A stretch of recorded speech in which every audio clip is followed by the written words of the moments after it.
কখনো ভাবিনি আমার জীবনে এমন একটা দিন আসবে, লুকিয়ে লুকিয়ে আমাকে কাঁদতে হবে, আবার সবার সামনে গিয়ে হাসি মুখে থাকতে হবে, সবাইকে বোঝাতে হবে আমি ভালো আছি, আমি সুখে আছি।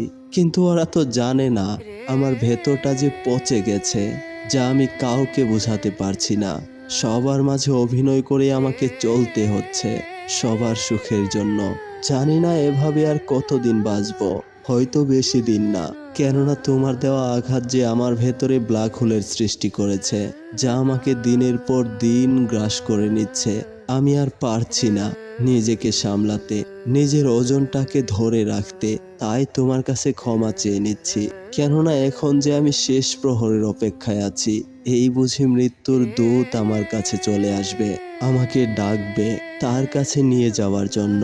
জানো প্রিয়, যেদিন তুমি আমার জীবন থেকে চলে গেছো, তার বেশ কয়েকদিন পর তোমার কাছে একটা চিঠি লিখেছিলাম। জানি না চিঠিটা তুমি পেয়েছো কিনা। সেই চিঠিতে আমি লিখেছিলাম, তোমাকে একটি বার দেখে যেতে চাই, কিন্তু তুমি সাড়া দাওনি।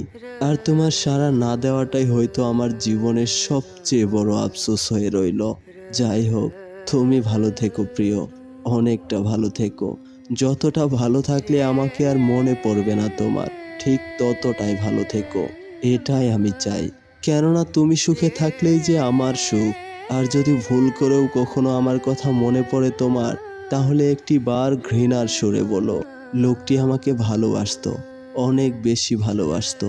তবেই আমার আত্মাটা শান্তি পাবে, নয়তোবা আমি মরে গিয়েও শান্তি পাবো না।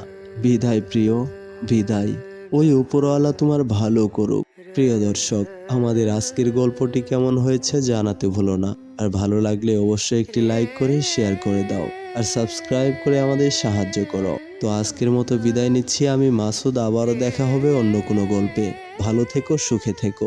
Bye bye.